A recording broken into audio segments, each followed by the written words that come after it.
Sidney Poitier est un acteur, réalisateur et diplomate américano-bahaméen, né le 20 février 1927 à Miami et mort le 6 janvier 2022 à Los Angeles. En 1964, il devient le premier acteur noir et le premier bahaméen à remporter l'Oscar du meilleur acteur. Il a reçu 2 Golden Globes, un BAFTA et un Grammy Award ainsi que des nominations pour 2 Emmy Awards et un Tony Award. En 1999, il est classé 22e acteur de légende par l'American Film Institute dans sa liste AFI 100 Years. Sans star, il était l'une des dernières stars survivantes de l'âge d'or d'Hollywood. La famille de Poitier vit aux Bahamas, alors encore colonie de la couronne, mais il naît à Miami en Floride, alors que ses parents sont en voyage, ce qui lui accorde automatiquement la citoyenneté américaine. Il grandit aux Bahamas, mais déménage à Miami à 15 ans, puis à New York à 16 ans. Il rejoint l'American Negro Theatre, décrochant le rôle révolutionnaire d'un étudiant rebelle mais talentueux dans le film Graines de violence, 1955. Il devient célèbre grâce à ses rôles principaux dans des films tels que La Chaîne, 1958, grâce auquel il entre dans l'histoire en devenant le premier Afro-Américain à recevoir une nomination à l'Oscar du meilleur acteur. De plus, il remporte l'Ours d'argent du meilleur acteur pour son rôle. En 1964, il remporte l'Oscar et le Golden Globe du meilleur acteur pour Le Lys des Champs, 1963. Poitier a innové en jouant de grands rôles masculins afro-américains dans des films tels que Porgy and Bess, 1959, Un raisin au soleil, 1961, et Un coin de ciel bleu, 1965. Il joue dans 3 films en 1967 qui traitent de questions de race et de relations interraciales. Les Anges au poing serré, Devine qui vient dîner. Et Dans la chaleur de la nuit, ce dernier lui valant des nominations au Golden Globe et au BAFTA. L'année suivante, lors d'un sondage, il est élu première star du box-office américain. Il fait ses débuts comme réalisateur avec Buck et son complice, 1972, suivi par L'amour fleurit en décembre en 1973, Upton Saturday Night, 1974, et Faut se faire la malle, 1980. Il joue ensuite dans Randonnée pour un tueur, 1988, et Les Experts, 1992.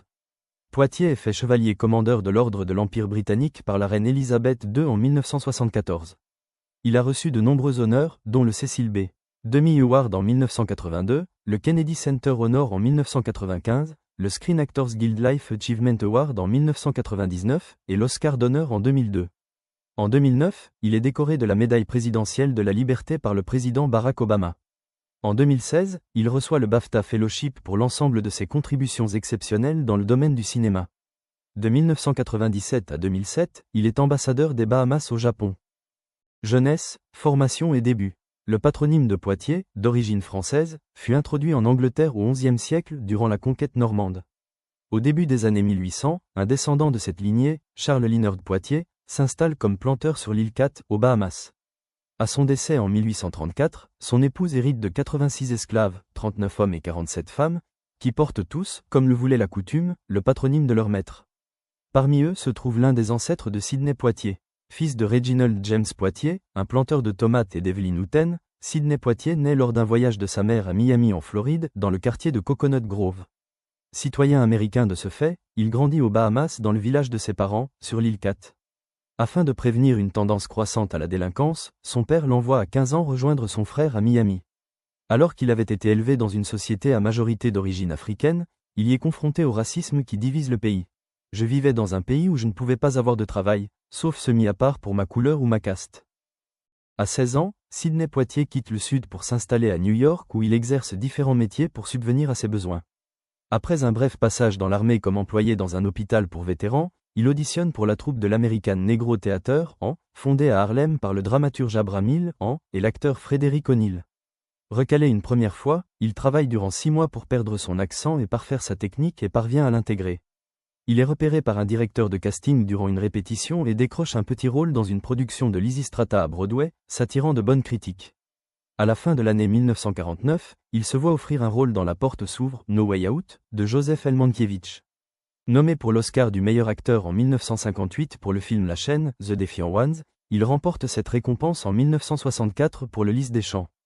Il devient ainsi le premier acteur noir à remporter ce prix. Sidney Poitier a joué au cours de sa carrière dans une 50aine de films et en a réalisé une dizaine. Décès. Sidney Poitier meurt le 6 janvier 2022 dans sa résidence de Beverly Hills à Los Angeles à l'âge de 94 ans, des suites d'une crise cardiaque. Il est inhumé au Western Cemetery de Nassau, aux Bahamas. Sidney Poitier a milité pour le mouvement américain des droits civiques. En avril 1997, il est nommé ambassadeur des Bahamas au Japon. Il est également ambassadeur des Bahamas auprès de l'UNESCO. En 1974, Sidney Poitier est fait chevalier commandeur de l'Ordre de l'Empire britannique, KBE, ce qui lui confère le titre et le prédicat de « Sir ». Les Bahamas, membres du Commonwealth, étaient encore une colonie britannique quelques mois auparavant. Le 9 mai 1986, il est fait docteur honoris causa en beaux-arts de l'Université de Miami. En 2006, en déplacement au Festival de Cannes, il est promu commandeur de l'Ordre des Arts et des Lettres. En août 2009, il fait partie des 16 personnalités à recevoir des mains du président des États-Unis Barack Obama la médaille présidentielle de la liberté, la plus haute distinction civile américaine.